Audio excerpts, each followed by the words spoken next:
cómo salir de España Sí. correctamente, ¿no? Porque no es me voy a donde sea Sí. y me compro un vuelo y me voy, ¿no? Sí. Hay todo un proceso para hacerlo bien, porque si lo haces mal, te puede costar una pasta Claro. gansa. Sí. Si alguien decide, me quiero ir de España a vivir a otro país donde voy a pagar menos impuestos, ¿qué tiene que hacer exactamente para que no le llegue una carta de Hacienda dentro de... que hay 4 años, ¿no? Sí, 4 años, sí. Dentro de 4 años diciéndole que debe no sé cuánto dinero de impuestos. A ver, primero hay 3 consejos muy básicos, ¿vale? Si quieres vivir en España, paga impuestos en España. No hay otra. No existe ninguna estrategia para pagar pocos impuestos en España. No. Aplicarte la ley de IRPF, deducirte cosas, pero vas a pagar muchos impuestos en España. 2. Que tu amigo te diga algo, que las redes sociales te digan algo, no necesariamente implica que esté bien. Y 3. No eres más listo que Hacienda. Estas 3 son las más importantes, ¿vale? O sea, esas las tienes que marcártelas y son las claves para un cambio de residencia. Luego, si te quieres ir a España de manera real, si te has informado, estás asesorado y no te piensas más listo que Hacienda, ahora es cuando podemos empezar a hablar. Claro. Los criterios de cambio de residencia fiscal en España son: una persona se considera contribuyente o residente fiscal en España si vive más de 183 días en España, que esta la conocemos todos. Si su centro de intereses económicos está en España, es decir, que su patrimonio, ingresos, clientes, Familia, trabajadores... mujer, hijos... No, centro de intereses económicos, están en perdón. España, ¿vale? O luego, si tu pareja, bueno, tu cónyuge de hijos menores de edad no emancipados se encuentran en territorio español. Es decir, si tu pareja casada está en territorio español o tus hijos menores de edad están en territorio español, se presume que eres residente en territorio español, salvo prueba en contrario.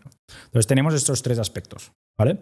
Si tú te montas una residencia en Paraguay y estás un día en Paraguay o 90 días en Dubái o 60 días en Andorra y 183 días en España, claramente eres residente fiscal en España. Pero ¿vale? el Paraguay también tiene una cosa, si no me equivoco, que te dan la residencia fiscal también muy rápido.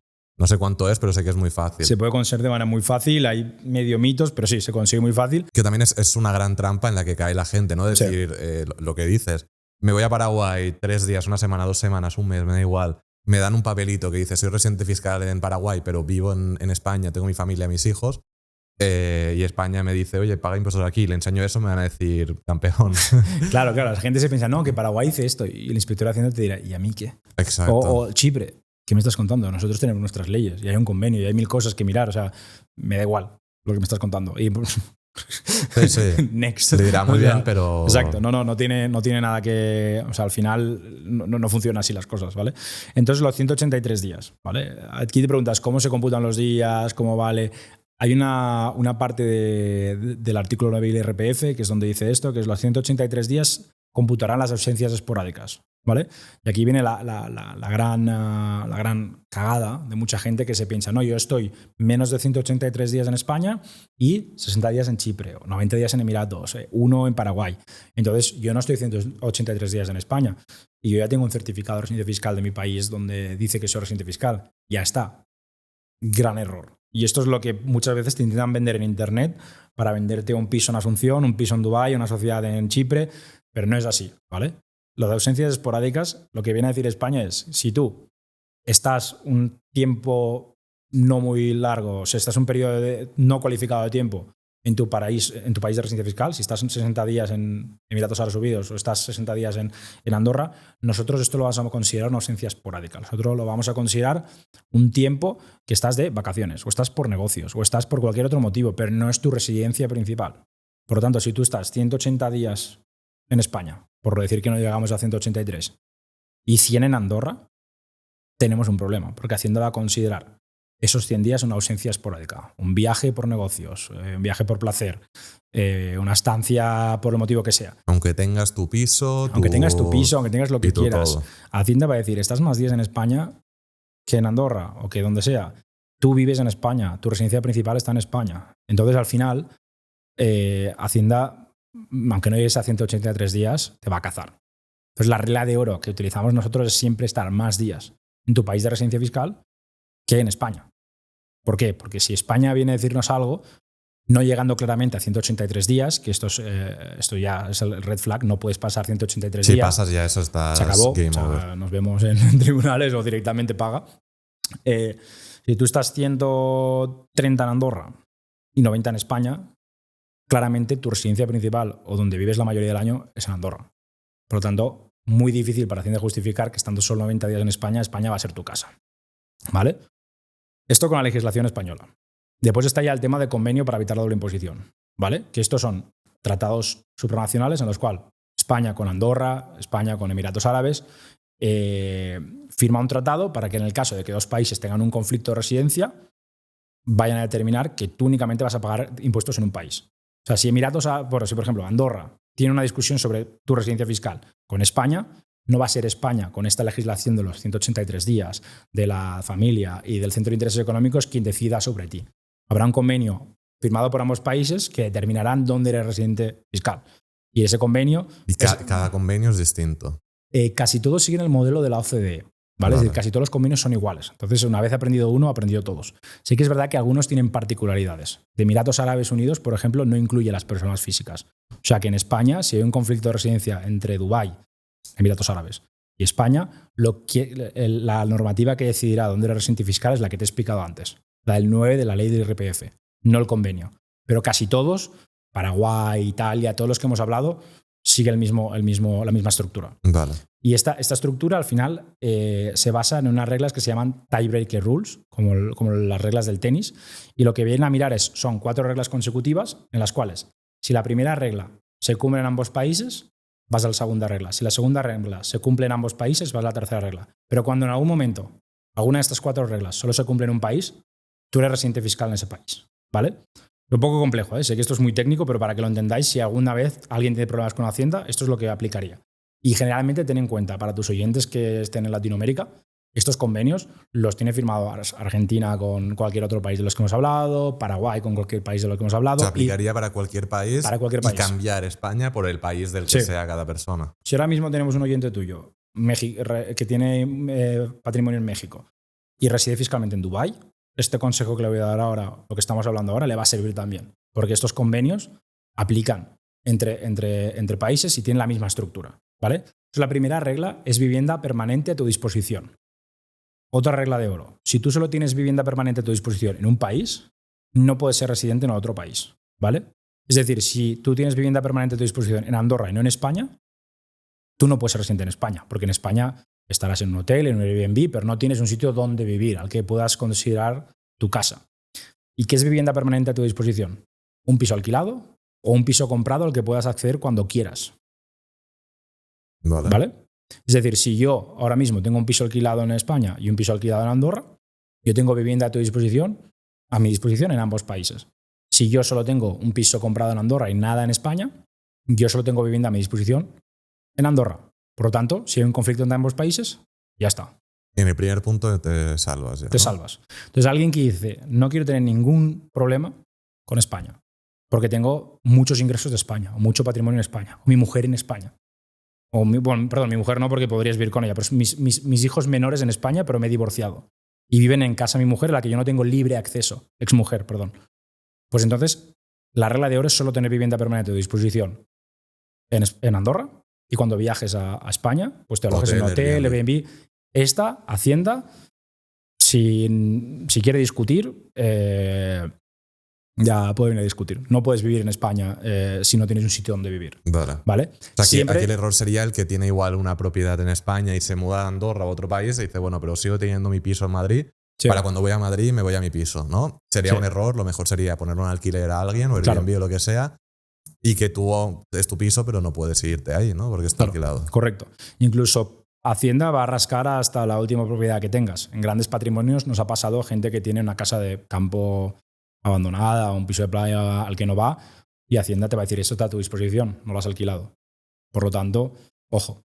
Pero esta es la regla. Si tienes vivienda a tu disposición en ambos países, hay que ir a la segunda, que es mucho más abstracta, que se llama Centro de Intereses Vitales. Esta es la que a Hacienda le encanta porque es totalmente subjetiva. Y aquí van a mirar tus amigos, tu negocio, tus relaciones personales, dónde viven tus padres, tu club de fútbol, qué gimnasio vas, qué pádel juegas, todo. Y ellos de ahí se hacen una idea generalizada. Y ahí llegan a analizar absolutamente todo sobre ti. Incluso, que lo puedas contar más, ellos tienen acceso a, pues, por ejemplo, las aplicaciones para hacer running Sí. ¿no? Que te traquean, entonces Sí, sí. saben dónde estás. Sí, ahora te lo contaré. Y... Bueno, tienes un montón de detalles, pero Sí. que esto al final no es lo que tú les cuentes. Claro, ¿sabes? no. O sea, de hecho, cómo funciona es lo que tú les cuentes, pero ellos ya saben algo. Por lo tanto, es como una especie de partida de póker en la cual no sabes que saben, pero bueno, es como... Es complicado. Y el tercer criterio, en el caso de que dijeran, oye, pues Adri tiene mucha vida social en Andorra, mucha vida social en España, ingresos en Andorra, ingresos en España, está como empate. La tercera regla, y esta es indiscutible, casi nunca se va a llegar a la cuarta por la gran cantidad de datos e información que tiene Hacienda sobre ti. La tercera es residencia habitual. ¿Dónde pasas más días? ¿En España o en Andorra? O sea, esto último que decías tú de más días en tu nuevo país que en España. Es por esto. Es el último punto. Es el tercer. El cuarto es pasaporte. Vale. Pero ¿por qué? Que sería España y España, ¿vale? Sería porque al final el pasaporte entre Andorra y España, yo no tendría el andorrano, por lo tanto ganaría España. Pero a este punto no vamos a llegar nunca. ¿Por qué? Por la cantidad de datos que tiene Hacienda sobre ti. La Hacienda va a determinar cuántos días estás en España. No va a decir, no sé dónde estás. Eso igual servía hace años que no se podía saber. Sí, en la época de Sánchez Vicario, Montserrat Caballé, cuando no había ese tipo de información, pero a fecha de hoy, eso, la cantidad de datos, tenemos un dispositivo espía en el bolsillo, que es el móvil, ¿vale? Y Hacienda lo sabe prácticamente todo. O sea, el cuarto criterio, yo en mi carrera profesional nunca lo he llegado a ver, porque ya hay tantos datos y tanta información que es imposible ser un fantasma. ¿Vale? Y ahí el tercer criterio, días. Y es cómo se cuentan los días. Es lo que estábamos hablando antes de este caso que te había comentado. O sea, Hacienda, cuando hay una inspección sobre residencia, generalmente la empieza con un requerimiento de información. ¿Vale? Ellos te van a pedir información que tú les puedas dar sobre tu situación. Por lo tanto, ahí la información que tú sabes y que tú tienes, se la das a Hacienda. Si todo está bien, das un certificado de residencia fiscal, el breakdown de tu cuenta bancaria para ver dónde estás utilizando las tarjetas de crédito, el breakdown de las llamadas telefónicas para ver dónde está el roaming y no, para ver si estás, por ejemplo, Andorra Telecom, si estás en España, la tarifación es diferente a si estás en Andorra. Por lo tanto, con el extracto de teléfono puedes ver si estás llamando desde Andorra o desde fuera de Andorra. Claro, y aunque no llames, ¿no? Simplemente a qué red estás conectado. Sí, o que estés conectado, donde pueden trazarte con el móvil, ¿vale? Tema de facturas de luz y agua de tu propiedad. Si tu propiedad en España tiene facturas de luz y agua por 8 meses, ojo, si tu propiedad en Andorra tiene facturas de luz y agua por 3 meses, pinta mal, ¿vale? Entonces te piden toda esta información que tú normalmente la puedes dar de buen grado o no. Pero tú, oye, pues yo lo he hecho bien tal. Si todo está en orden, probablemente no vas a saber nada de ellos. Es un requerimiento de información. Si ellos tienen más información o ven que la información que has dado es pobre o no suficiente, te abre una inspección. ¿Vale? Una inspección ya de Hacienda. Ya tienes un inspector en el cual vas a discutir sobre, oye, Adri, ¿vives en España o vives en Andorra? Y ahí es lo que hablábamos antes. Hacienda tiene acceso a un montón de datos que tú desconoces o que tú no sabías que Hacienda podía tener acceso. Una de las últimas inspecciones que tuvimos en noviembre, de las más completas que he visto, y Hacienda cada vez, yo creo, con el tema de inteligencia artificial, manejo de datos, engañar a Hacienda no tiene ningún sentido. Claro. O sea, no lo sabes a ciencia cierta, pero crees firmemente de que Hacienda utiliza la inteligencia artificial a día de hoy.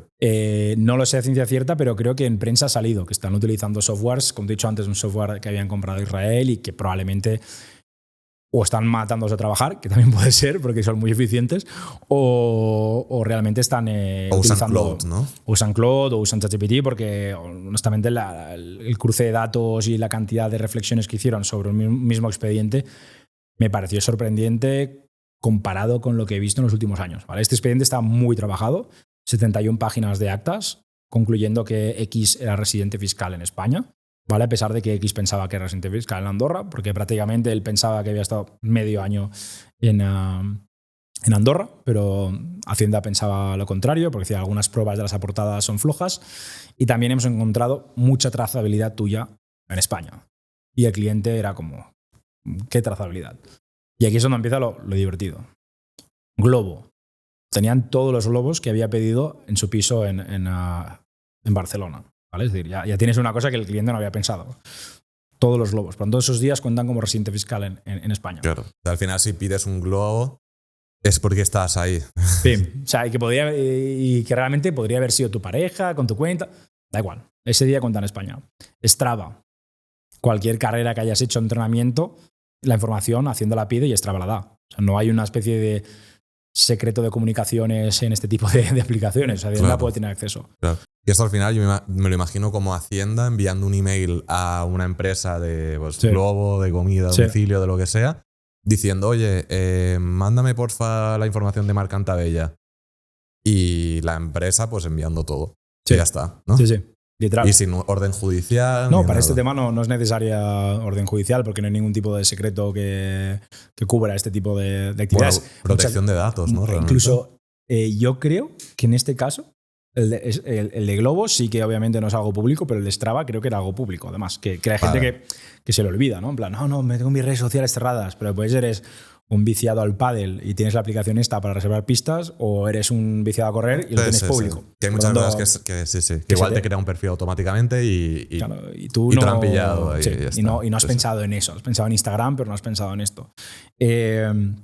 Pues estas dos. Después Resident Advisor, es decir, las fiestas en las que has estado. Hacienda también las sabía. Que dije, si tiene 6 tickets en todo el año. Pero bueno, Hacienda lo metía como, oye, tú estás haciendo vida social en España. Bizums.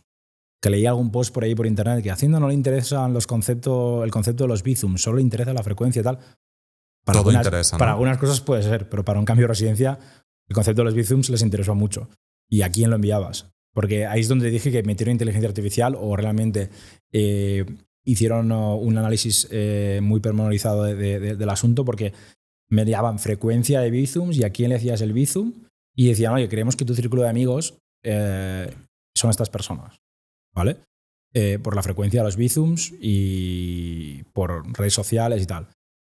Y realmente sí, o sea, la persona sí son mis amigos, claro. Pero Hacienda ya montaba su película en plan, vale, y no tienes amigos en Andorra. Tienes los amigos en España. Centro de Intereses Vitales. Entonces, claro, ¿cómo luchar contra esto? Pues haciendo las cosas bien. Es que no hay otra. No hay otra. Es que si intentas esconder, tal, vale, sí, pues puedes ir solo con efectivo, no aceptar llamadas, pero también ahí ya cada uno. Pero ese estilo de vida es bastante... Sí. O sea, mi opinión es que si quieres vivir en un país, que vivas en ese país, ¿no? Yo las personas que veo o que escucho que hacen esto de, pues por ejemplo, el caso de Andorra, Barcelona es como el más típico porque es muy fácil. A nivel de que está 2 horas, 2 horas y media y ya.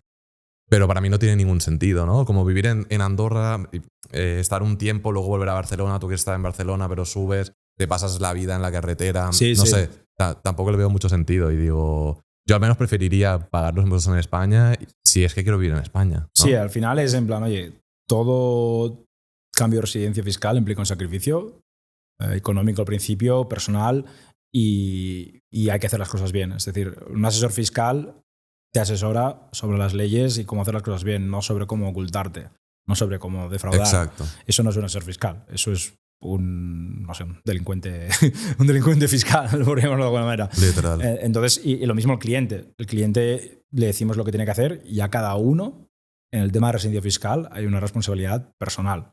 Es decir, yo te digo que tienes que hacer esto y esto. Si tú no lo haces, o te columpias, porque a veces también Hacienda, como has dicho tú antes, tiene derecho a mirar 4 años. No es lo mismo el año que vienes a Andorra y estás asustadísimo de Hacienda y cumples religiosamente. Al segundo año, a medias. El tercer año te confías y el cuarto año dices, oye, Hacienda, estos tíos no se enteran de nada, yo soy súper inteligente y tal, y Hacienda igual te estaba mirando y no lo sabías. Y Hacienda tiene derecho a mirar 4 años hacia atrás. Que a Hacienda le renta más mirarte 4 años que solo 1, porque va a hacer un trabajo mucho trabajo. Claro, ya que final, se ponen, te miran todo. Sí, y al final a ellos pues ya les puede rentar que seas un gente que gane mucho dinero y pues su bonus y su remuneración de una inspección que levanten mucho dinero va a ser más alto y va a ser un perfil interesante para ellos para inspeccionar. ¿Es cierto esto de que tienen bonus? Sí, tienen un variable y a la Asociación Española de Asesores Fiscales, a la cual pertenezco, creo que en 2023, le solicitaron, porque serán como rumores, le solicitaron que se hiciera transparencia al respecto y sí, tienen un bonus vinculado a la cantidad que levanten en las actas, es decir, la cantidad que cuando te inspeccionen tengas que pagar, vinculado a la cantidad que debes y a las sanciones. Por tanto, sí, está vinculado y hay especulaciones sobre si es un incentivo perverso o no.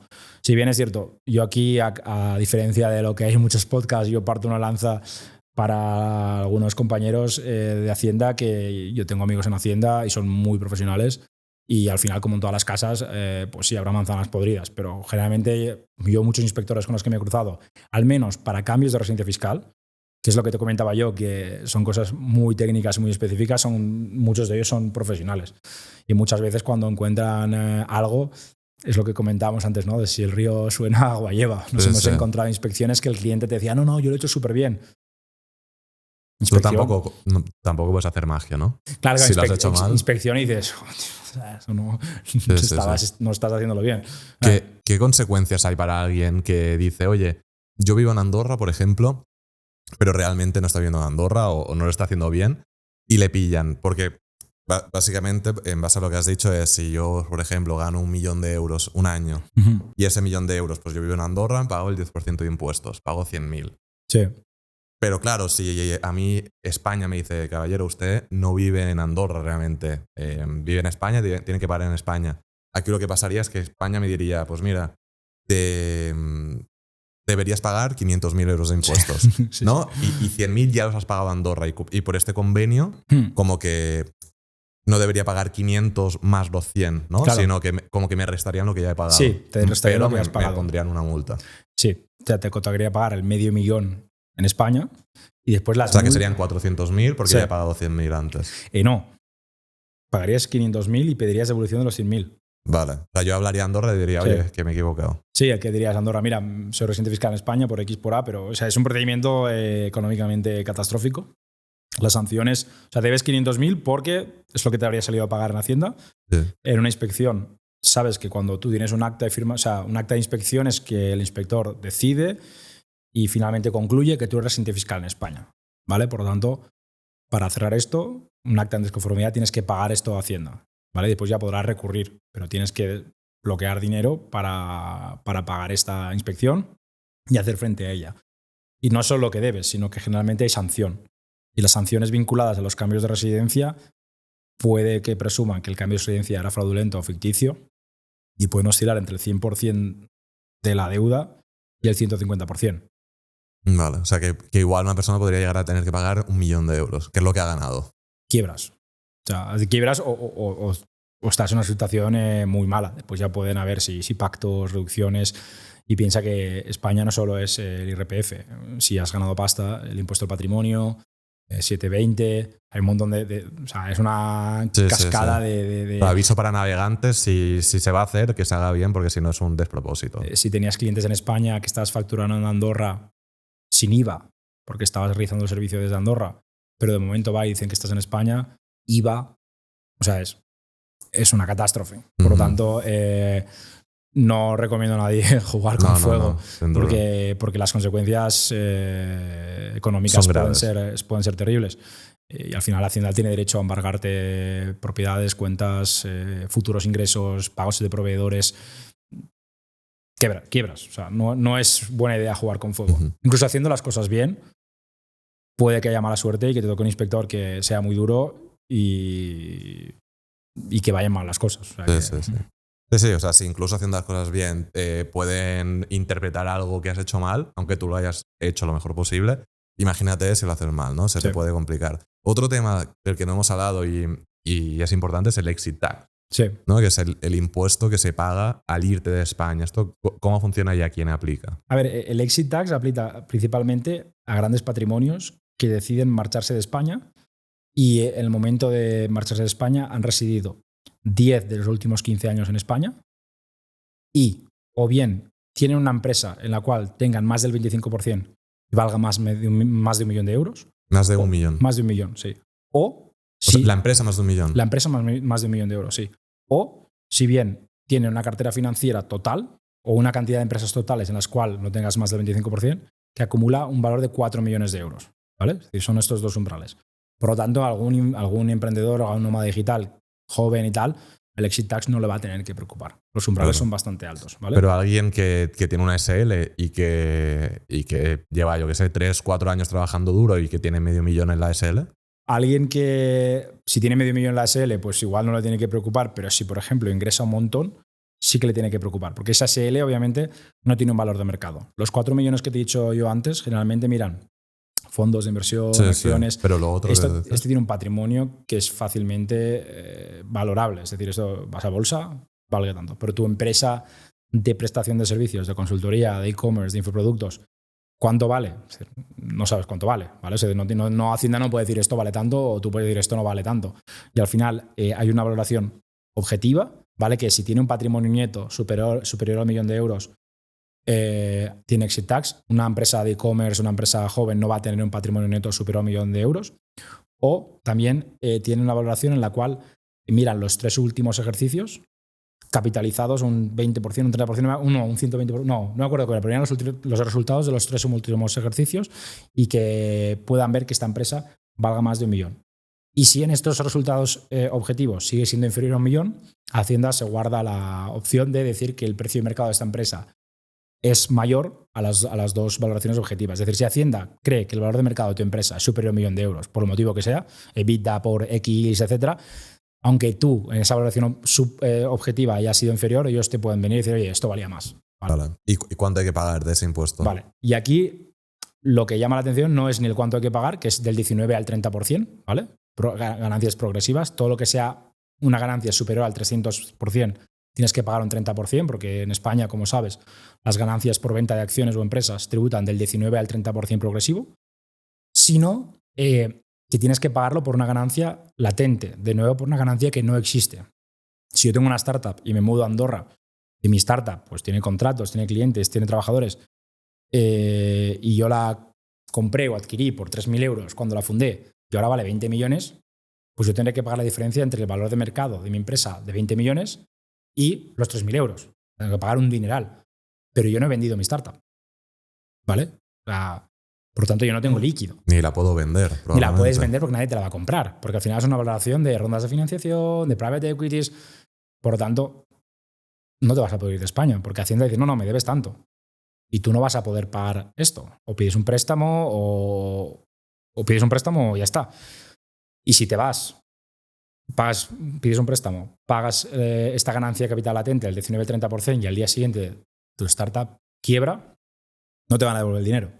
¿Vale? Entonces, es un desincentivo claramente a no poder irte. Es una prisión de oro. Es decir, si tú tienes una empresa, por ejemplo, familiar, con muchos inmuebles, esto también le afecta, porque al final el exit tax solo afecta a sociedades y a fondos de inversión.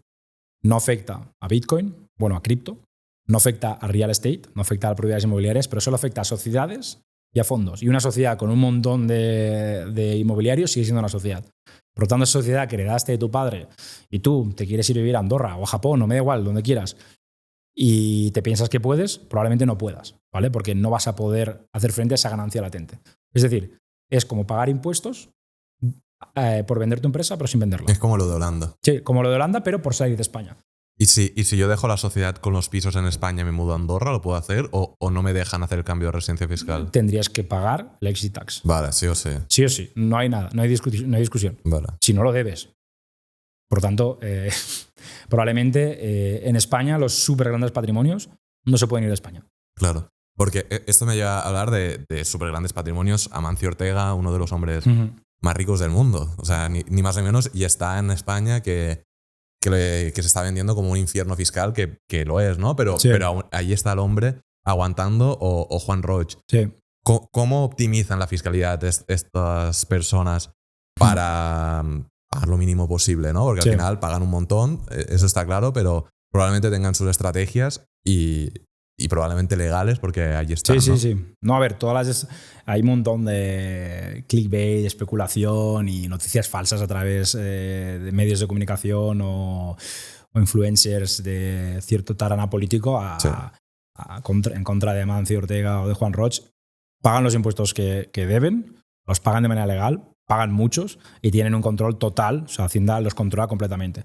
Y no piensas que van a tener ninguna manera de optimizar fiscalmente espectacular. Como he hablado antes, los que están en España tienen muy pocas posibilidades. Sí que es verdad que cuando llegas a un cierto nivel de gran patrimonio, el tema del impuesto de patrimonio lo puedes deducir bastante por una cosa que se llama exención por empresa familiar. Es decir, si tienes un negocio operativo, o sea, si Mercadona vale, me invento, no sé cuánto vale, 1.000 millones de euros, Juan Roig no va a pagar impuesto de patrimonio por 1.000 millones de euros, ¿vale? Porque al final desincentivarías crear negocios, crear empresas con trabajadores. Al final, tener un negocio en España con miles de trabajadores, oficinas, es algo positivo para España, no te va a perjudicar por ello. Entonces tienes esta exención, ¿vale? En la cual no pagas impuesto de patrimonio por tener esta empresa operativa.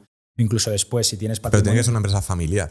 Tiene que ser una empresa familiar, sí, porque tienes que tener más de X porcentaje, tienes que vivir de ella, tienes que tener un porcentaje cualificado de participación en esa empresa, no puedes tener un 1% y aplicártela.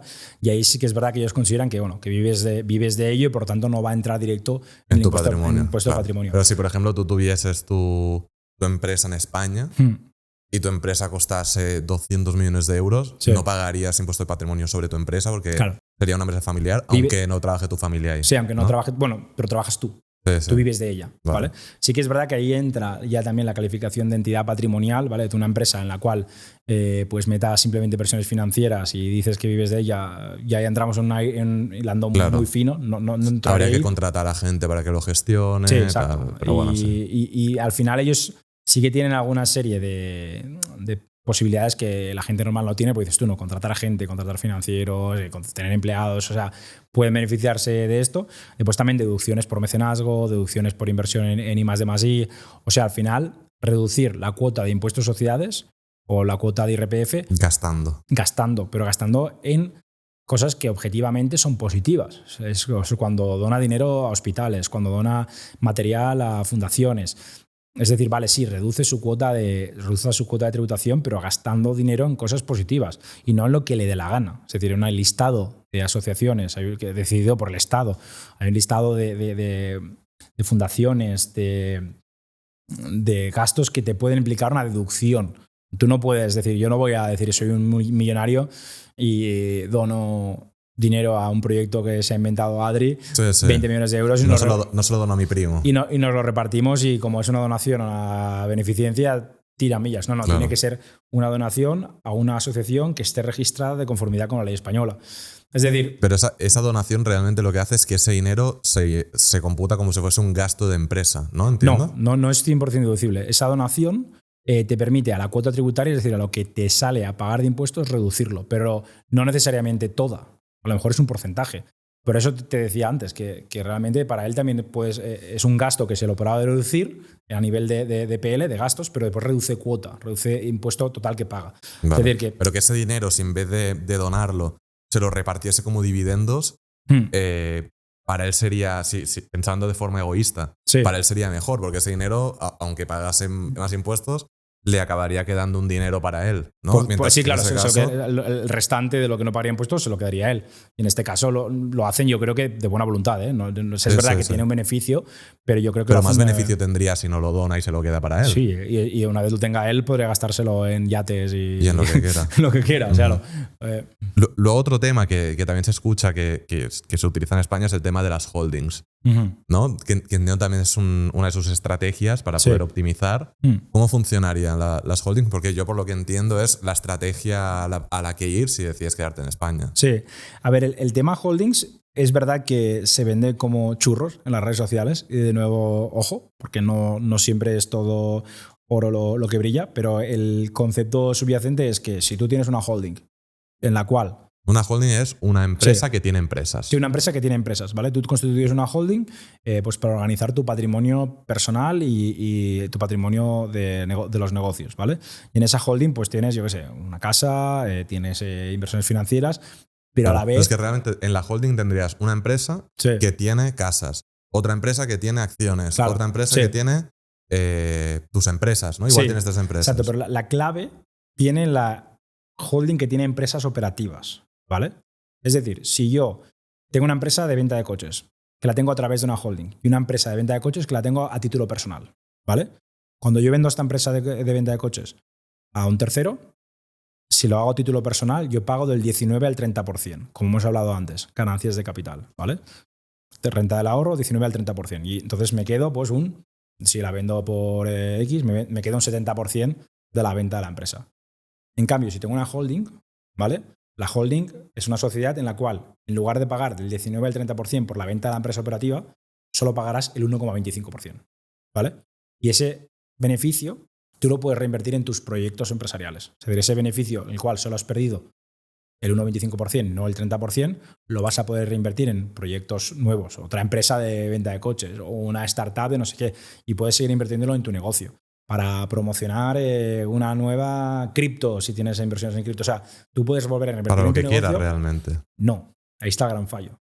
Si tú esto has pagado solo un 95% y decides gastártelo en tu ocio personal o en inversiones financieras, etcétera, aquí viene el peligro. Hacienda puede decir que esta venta no está vinculada a la actividad de la patrimonial y simplemente la has puesto de manera artificiosa para pagar el 1,25% y no el 30%. ¿Vale? Entonces, ojo. Vale. Porque ni aunque la holding tenga una empresa de inversión en acciones.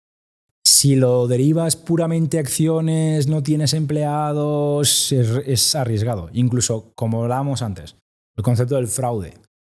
En España, que la ley te permita hacer algo no significa que está bien hecho, porque hay una línea muy delgada entre lo que está bien hecho y lo que es abusar de la norma. Y también en las holdings, lo que se está haciendo mucho ahora es en plan, tienes un negocio operativo, ¿vale? Que va bien, tal. Ves un vídeo de alguien, te dice, haz una holding. Te haces tu holding, aportas el negocio operativo a la holding con neutralidad fiscal, no pagas impuesto por ello y ya tienes tu bonita holding con tu negocio operativo. Y a los 3 años lo vendes. Y dices, pago 1,25% y de ahí pues me reinvento y hago otro proyecto, tal. Hacienda viene y te dice, esto que has hiciste montado la estructura para lo has esto. montado para no pagar 30 y para pagar el 95%. Es fraude.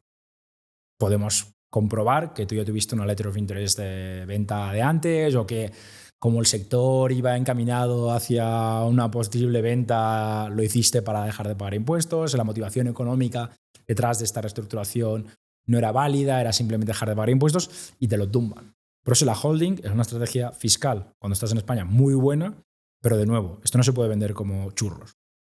Hay que mirarlo al detalle, hay que ver los riesgos, ver en qué zona estás, a qué negocio te dedicas, si has tenido ofertas por la empresa, hay que mirarlo en detalle. Entonces sí, 1,25 versus 30 está muy bien, pero bueno, tienes el problema de decir Hacienda te lo puede tirar para atrás. Tirar para atrás, como la Beckham, como mil cosas. El vídeo que acabas de ver es un fragmento de un podcast completo. Si quieres ver el podcast completo, puedes hacerlo haciendo clic en el enlace que aparece en la descripción o bien haciendo clic en el elemento que aparece al lado mío.